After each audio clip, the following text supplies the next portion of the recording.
मैं एक पहाड़ को इंट्रोड्यूस करने वाला हूँ। जी हाँ, सही सुना आपने। अगर आप इंग्लिश की तलाश कर रहे हैं और आप एक बेहतरीन स्पीकर बनना चाहते हैं तो सबसे ज्यादा जरूरी पूरे यूनिवर्स के अंदर जरूरी है कि आप टेंस को सीखें। हाँ, मैंने सही कहा, टेंस, TENSE, टेंस। और ये एक पहाड़ से कम नहीं है। जानते हैं क्यों? क्योंकि जिस इंसान को टेंस बहुत बेहतर तरीके से आते हैं वो इंसान इंग्लिश के अंदर कभी फेल नहीं हो सकता। उसके बेसिक इंग्लिश बहुत ही ज्यादा एक्सेलेंट होती है। तो आज हम बहुत ज्यादा मजेदार तरीके से टेंस को सीखेंगे दोस्तों। याद रखिए, मैं आपको उस पैटर्न से इंग्लिश को सिखाऊंगा, उस तरीके से टेंस को सिखाऊंगा कि शायद आप जिंदगी में कभी भूले ही नहीं। शुरू करते हैं इस छोटी सी कहानी को मेरे साथ। देखिए जरा जरा इमेजिन करना है आपको। You guys have to just imagine one thing कि एक गांव था। एक गांव के अंदर एक अंकल थे और उन अंकल का नाम था टेंस। अब टेंस हिंदी नाम नहीं, रामलाल श्यामलाल नहीं, अंग्रेजों ने बनाई है ना इंग्लिश भाई लोग, तो अंग्रेजों ने बनाई है, नाम भी तो टेंस होगा। एक अंकल थे, इनका नाम था टेंस। बेचारे बहुत लखपति, बहुत बड़ा गांव, ठीक है, खेत यहाँ खेत यहाँ खेत यहाँ खेत। क्या करें, बुढ़ापा आ रहा है धीरे धीरे करके। एक दिन उनका दिल पिघला और उन्होंने 3 बच्चों को अडॉप्ट करा। 3 बच्चों को, ठीक है, 3 बच्चों को अडॉप्ट करा। तीने छड़े लौंडे। मुझे नहीं पता ऐसा क्यों किया। वो जो 3 लड़के थे उनका नाम कुछ इस तरीके से था।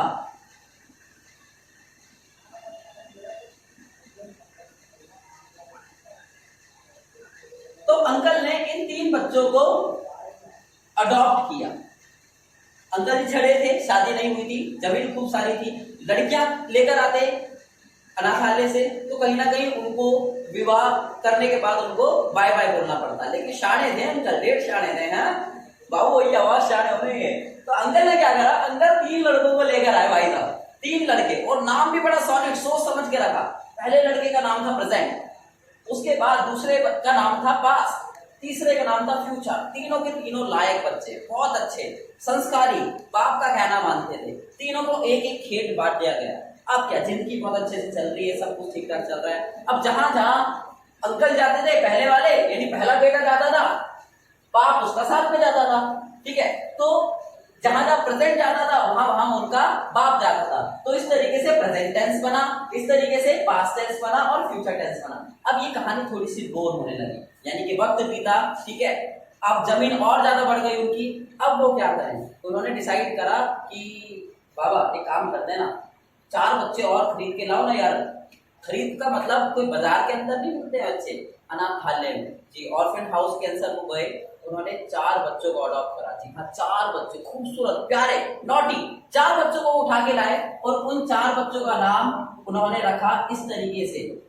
जो पहला बच्चा उठा के लाए वो बहुत ही ज्यादा साधारण, सिंपल सा, क्यों सिंपल, छोटे छोटे आंख, छोटी छोटी नाक, सिंपल नाम रखा उसका। दूसरा वाला जो बच्चा था वो कुछ इस तरीके से था कि वो जब आप लाए उसका जो विकास है, विकास समझते हो, उसका जो डेवलपमेंट, बॉडी डेवलपमेंट, वो धीरे धीरे करके बढ़ रहा था। अंग्रेज है तो उन्होंने माइंड सोच समझ के रखा, उसका नाम रखा कॉन्टिन्यूअस। जी हाँ, कॉन्टिन्यूअस। और उन्होंने बोला कि यार थोड़ा सा डिफिकल्ट हो जाएगा, तो उन्होंने बोला कोई बात नहीं, इसका निकनेम और रख देते हैं। तो उसका नाम उन्होंने प्रोग्रेसिव भी रखा। अब देखिए जरा, जैसा काम वैसा नाम, तो प्रोग्रेसिव इसका मतलब उसका विकास बहुत जल्दी जल्दी हो रहा था। तीसरा बच्चा बहुत ही खूबसूरत, बहुत ही प्यारा, यानी कि उसके अंदर को कोई कमी नहीं निकाल पाए, इसलिए उनका नाम उन्होंने रखा परफेक्ट। तीसरे बच्चे का नाम उन्होंने रखा परफेक्ट। चौथा बच्चा जो एकदम खूबसूरत, एकदम प्यारा, और वो डेवलप भी हो रहा था, यानी बढ़ भी रहा था, इस वजह से चौथे बच्चे का नाम उन्होंने रखा परफेक्ट कॉन्टिन्यूअस। अब क्या हुआ, जीवन खुशहाल, सब कुछ बढ़िया चल रहा है। 3 बाप हैं, 3 बाप के 4 बच्चे हैं, यानी ये बाप इन 4 बच्चों का भी है, ये बाप इन 4 बच्चों का भी, और ये बाप इन 4 बच्चों का भी है। और इन लोगों के ऊपर बैठे हैं दादाजी, भाई साहब हमारे दादा बैठे हैं। अब क्या हुआ, अब इन लोगों ने डिसाइड करा कि भैया ऐसा है, मिलकर डिसाइड करा कि हमारे पास एक बच्चा है, हर बाप के पास 4 बच्चे हैं, हर बंदा इन लोगों का बाप है, हर बाप के पास अपने अपने खेत हैं। जहां तक खेत के अंदर ये खेती करने जाते थे, दादा साथ में जाते थे। तो दादा ने फैसला करा कि बेटा प्रेजेंट, जब जब तू एक बच्चे के साथ जाएगा मैं तेरे साथ जाऊंगा। तो पहले दिन प्रेजेंट ने सिंपल को पकड़ा, सिंपल वाले बच्चे को पकड़ा और दादा के साथ गई। इस तरीके से हमारा पहला टेंस बना। याद रखना, मैं कोई कहानी नहीं सुना रहा हूँ भाई लोगों को, मैं आप लोगों को टेंस याद करवा रहा हूँ, तो जरा उस तरीके से भी देखना, पता लगा कहानी में तुम रुक गए और भूल गए। पहले दिन उन्होंने क्या करा भैया, खेत में घुमाने लेके गए पहले वाले बच्चे को, सिंपल को। इस तरीके से पहला टेंस बना आपका प्रेजेंट सिंपल टेंस। टेंस दादा है और दादा का नाम सबसे एंड में आता है, ठीक है। इस तरीके से पहला टेंस बना आपका प्रेजेंट सिंपल टेंस। एक दिन खत्म, अगले दिन प्रेजेंट ने पकड़ा कि चलो आज तेरा का नंबर है, दादा तो हमेशा जाएगा ही जाएगा। तो अगले दिन प्रेजेंट ने पकड़ा दूसरे बच्चे को जिसका नाम था कॉन्टिन्यूअस, उसका जो दूसरा निकनेम था प्रोग्रेसिव भी था। इस तरीके से दूसरा टेंस बना, तो दूसरे टेंस का नाम बना प्रेजेंट कॉन्टिन्यूअस टेंस। जी हाँ, अब हमारे पास हो गए दो tense, present simple tense, present continuous tense. तीसरा टेंस किस तरीके से बना भैया, बाप है, बाप ने बोला चलो दो बच्चे तो हो गए, आज तीसरे बच्चे को घुमा के लाता हूँ, मेरा तीसरा खेत भी तो खाली पड़ा है, वहां भी तो घुमाना है। तो इसने तीसरे बच्चे को पकड़ा, तीसरा बच्चा जो बहुत ही खूबसूरत, बहुत ही अच्छा था, परफेक्ट, तो तीसरे बच्चे को पकड़ा। इस तरीके से तीसरे टेंस का नाम बना प्रेजेंट परफेक्ट टेंस। और इसी तरीके से उसने चौथे बच्चे को पकड़ा जिसका नाम था perfect continuous, present perfect tense. तो इस तरीके से प्रेजेंट के चार टेंस बनते हैं हमारे पास, present simple, present continuous, present perfect, present perfect continuous. जरा देखिए दुनिया के अंदर, अब मैंने आपको एक बात तो बताई नहीं, इंग्लिश जो है यूनिवर्स की लैंग्वेज है।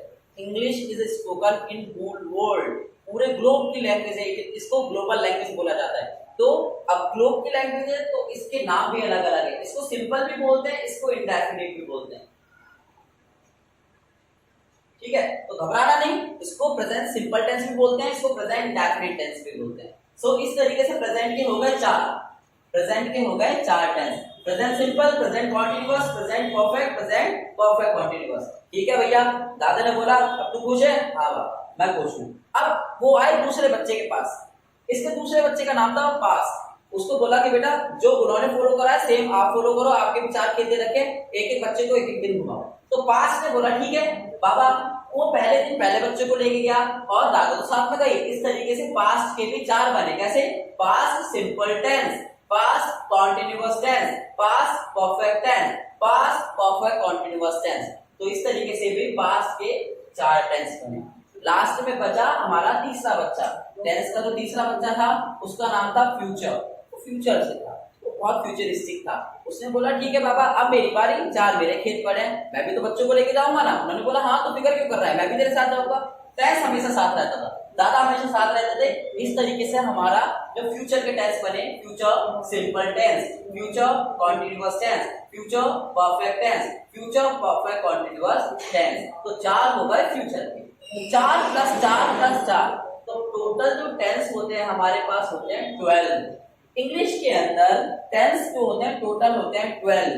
देखो आपको एक चीज और बता दूं, शायद ही कोई आपको ट्रेनर बताएगा, चाहे वो ऑनलाइन या ऑफलाइन ट्रेनर, कि जो इंग्लिश है वो पूरे वर्ल्ड के अंदर रेगुलेट की जाती है प्लेन लैंग्वेज कमीशन के द्वारा। जी हाँ, प्लेन लैंग्वेज कमीशन इंग्लिश को रेगुलेट करने का काम इसका है, ठीक है।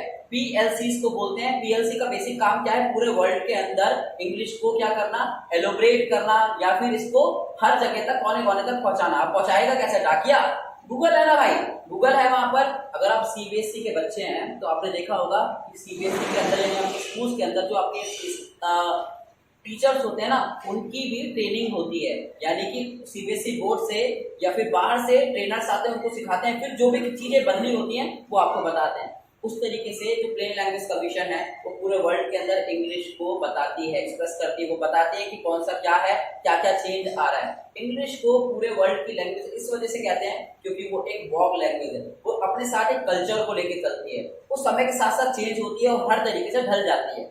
तो प्लेन लैंग्वेज कमीशन ने कहा कि भाऊ टेंस जो है पूरे वर्ल्ड के अंदर होते हैं 12, आपको जिस तरीके से समझाना आप तो उस तरीके से समझो। तो इंडिया के अंदर जो इंडियन पीपल है वो बेसिकली हिंदी का इस्तेमाल सबसे ज्यादा करते हैं, क्योंकि यहाँ पे मदर टंग हिंदी है, सबसे ज्यादा हिंदी बोली जाती है। तो इंडिया के अंदर हिंदी से इंग्लिश को सीखने का प्रयास करते हैं। तो मैं, जैसा कि मैंने आप लोग को बताया कि यहाँ मेरी क्लास के अंदर आप लोग इंग्लिश को हिंदी के थ्रू सीखेंगे और मैं पूरी कोशिश करूंगा आपकी आपको तरीके से सिखाऊं। तो आई होप आपको ये जो स्टोरी है वो समझ में आई हो। मैंने आपको बताया दादा, दादा कौन, टेंस, दादा के तीन बच्चे, प्रेजेंट पास्ट फ्यूचर, बच्चों के साथ इन्होंने 4 बच्चे और अडॉप्ट करे, simple, continuous, perfect, perfect continuous. इस तरीके से जो टोटल टेंस हुए 12 हुए। तो ये कहानी टेंस की, टोटल टेंस। अब बात करते हैं, क्या बात करें, टेंस भला क्या है, टेंस होता क्या है, ये तो बहुत ज्यादा जरूरी है ना। देखो मैं सिंपल आप लोगों को बता रहा हूँ, मैं आप लोगों को ये नहीं कहूंगा टेंस का मतलब काल, काल का मतलब समय, नहीं नहीं नहीं, ये बहुत पुरानी बात हो गई और इसको रट्टाफिकेशन कहेंगे। एक सिंपल सी चीज समझिए, मैं इसको ब्लॉट आउट कर देता हूँ, आई होप ये क्लियर है। और जिन लोगों को क्लियर अच्छी बात है, आप वीडियो को पॉज कर सकते हैं, इसको नोट डाउन कर सकते हैं अगर आप करना चाहते हैं, ठीक है। तो जरा देखिए कि टेंस होता क्या है, ये टेंस है क्या भला। मतलब अंग्रेजों ने इसकी कोई डेफिनेशन तो दी होगी, हम पढ़े क्यों, हम हिंदी से इंग्लिश सीखना चाहते हैं तो टेंस ही क्यों पढ़े, कुछ भी पढ़ लेते हैं, हम सेंटेंस सीख लेते हैं, हम वोकैबुलरी, इसके पीछे का एक रीजन है। जब हम हिंदी के अंदर वाक्य बोलते हैं तो ज्यादातर वाक्यों के अंदर आपके एक्शन छुपा होता है। एक्शन यानी कि बेसिक मैं बोलूँ तो वर्ब छुपी होती है। वर्ब क्या होती है, वर्ब बेसिकली होते हैं एक्शन, रिएक्शन, मोशन। इन हिंदी अगर आप सीखना चाहें तो वर्ब का अंत होता है न पे, न। फॉर एग्जाम्पल आना, बोलना, खेलना, लिखना, डांस करना, बात करना, सोचना। ये लॉजिक लगाइए आप, ठीक है, ये तर्क एक तरह से, रट्टा नहीं मरवा रहा मैं आपको, बस आपको एक तर्क दे रहा हूँ कि हर वर्ब का अंत ना पे होता है अगर आप पहचान नहीं पाते तो। प्लेन लैंग्वेज कमीशन के अकॉर्डिंग टेंस के अंदर, टेंस क्या होता है, टेंस बेसिकली ऐसे सारे सेंटेंस को अपनी इंग्लिश में ट्रांसलेट कर सकता है जहां पर सेंटेंस के अंदर वर्ब आती है। एक चीज वर्ब आती है। दूसरी चीज, पहले तो मैंने बताया टेंस ऐसे सेंटेंस को, ऐसे हिंदी के सेंटेंस को ट्रांसलेट करने में आपकी मदद करता है जहां पर एक्शन होता है यानी कि वर्ब होती है। सेकंड, जिन सेंटेंस की खुद की आइडेंटिफिकेशन होती है, यानी सेंटेंस की कुछ ना कुछ आइडेंटिफिकेशन होगी, ठीक है, वो टेंस के अंदर आगे अगली क्लास में पढ़ेंगे हम जब टेंस को शुरू करेंगे। तीसरी चीज क्या, तीसरी चीज ये कि टेंस हमारी इस वजह से भी मदद करता है क्योंकि जो 12 यानी कि 12 टेंसेस हैं, ये हर एक टेंस की खुद की हेल्पिंग वर्ब है, इसकी खुद की हेल्पिंग वर्ब है। तो इन 3 चीजों की वजह से हम टेंस को सीखते हैं। अगर जो भी हम हिंदी बोलते हैं, जो मैं बोल रहा हूँ, फॉर एग्जाम्पल मैं जाता हूँ, तो यहाँ पर जाना एक वर्ब है और एक एक्शन हो रहा है, जाना एक वर्ब है, एक आइडेंटिफिकेशन छुपी है in the end of sentence, that is जाता ता हूँ। मैं खाना खाता हूँ तो लास्ट में आ रहा तू हूँ। इस तरीके से और सेंटेंस बनते हैं। फॉर एग्जाम्पल मैं खेल रहा हूँ तो रहा हूँ, वो जा रही है, मैं जा चुका हूँ, खाना खा चुका हूँ, पी चुका हूँ, नहा चुका हूँ, खा लिया है, पी लिया है, जा लिया है, गया था। हर एक सेंटेंस हिंदी के अंदर अपनी एक आइडेंटिफिकेशन छोड़ता है।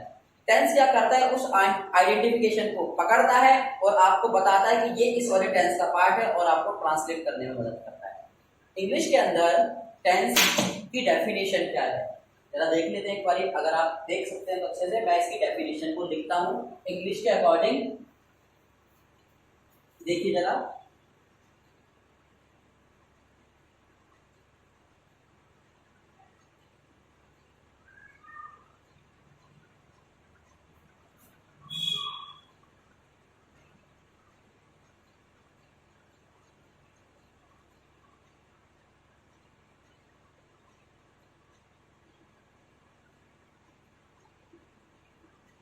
अब देखिए, जैसा कि मैंने आप लोगों को बताया कि टेंस हम इस वजह से सीखते हैं क्योंकि हम जो भी हिंदी बोलते हैं वो ज्यादातर हिंदी के अंदर एक्शन होते हैं, जाना, आना, उठना, बैठना, खाना, पीना, नहाना, धोना, इस तरीके के।